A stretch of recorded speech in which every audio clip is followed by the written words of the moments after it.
It's a rare, unfiltered glimpse into the Prime Minister's relationship with U.S. President Donald Trump. Caught on a hot mic between summit sessions, Mark Carney appearing to try to reassure Donald Trump that Canada's Chinese electric vehicle deal struck earlier this year will not flood the North American market. Trump previously threatened tariffs over the agreement, but Carney's appeal seemingly landed. I thought you'd actually like it. Every G7 summit has two versions of events. There's the one you see, the handshakes, the family photos, the carefully worded joint statements read out to cameras, the diplomatic smiles that tell you nothing. And then there's the one that happens in the corridors between sessions, when the microphones are still live and nobody realizes it.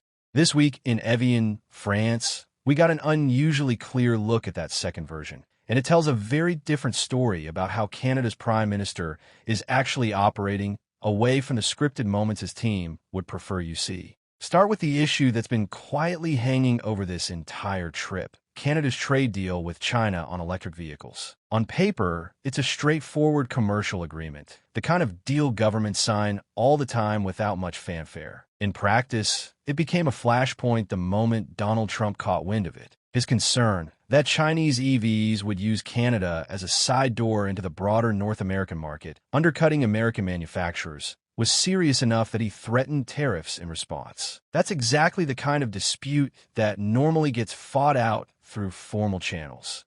Statements from trade ministries, press conferences, maybe a strongly worded phone call that leaks to reporters days later with both sides spinning the details in their favor. Instead, this one got fought out in a hallway.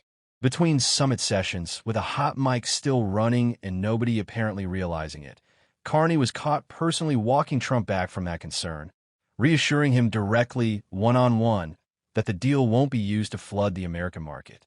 No podium, no prepared remarks, no aides drafting talking points in advance, no communications team vetting the language for maximum political safety. You gotta be careful. It's a rare, unfiltered glimpse into the Prime Minister's relationship with U.S. President Donald Trump. Caught on a hot mic between summit sessions, Mark Carney appearing to try to reassure Donald Trump that Canada's Chinese electric vehicle deal struck earlier this year will not flood the North American market. Trump previously threatened tariffs over the agreement, but Carney's appeal seemingly landed. I thought you'd actually like it. Just two leaders, off the record, having the actual conversation that usually gets sanitized into a press release long before the public ever hears about it. And here's the part that matters most. It appears to have worked. Trump didn't repeat the tariff threat afterward. Whatever Carney said in that brief, unscripted moment seems to have done more to defuse the situation than any formal statement from either government could have managed. It's a small but telling data point about how this particular relationship actually functions. Not through grand declarations, but through quiet, persistent one-on-one management. That's not the only conversation happening away from the cameras this week. Canada's Trade Minister, Dominic LeBlanc, sat down separately with his American counterpart on the sidelines of the summit, away from the main agenda. When reporters tried afterward to find out what exactly was discussed, LeBlanc shut the door firmly, offering almost nothing for public consumption. "We don't negotiate the details of these issues publicly," he said. "We agreed that we would be in touch again next week." That's a deliberately thin answer, and it's revealing precisely because of how little it reveals. It tells you these trade discussions are serious enough and unresolved enough that both sides have agreed the real work needs to stay behind closed doors for now.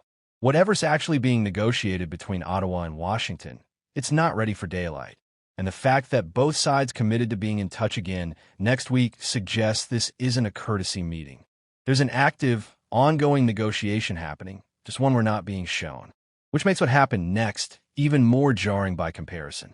While Carney and LeBlanc were working hard to keep things quiet, careful, and controlled, Trump blew past all of that effort with one unscripted, very public comment. "It was the dumbest deal I've ever seen," he said, "other than NAFTA." NAFTA maybe was even dumber. Nobody asked him about NAFTA. There was no question that prompted it. No journalist fishing for a reaction. He simply volunteered it on camera, trashing a foundational North American trade agreement seemingly out of nowhere. And that's really the core tension running underneath this entire summit. Carney trying to manage a fragile, high-stakes relationship through careful, private diplomacy, measured words, hallway reassurances, follow-up calls scheduled for next week. While Trump operates with no script at all, capable of undoing weeks of quiet groundwork with a single offhand remark dropped in front of a room full of cameras. It's worth asking the obvious question. How exactly do you build a stable relationship with someone that unpredictable?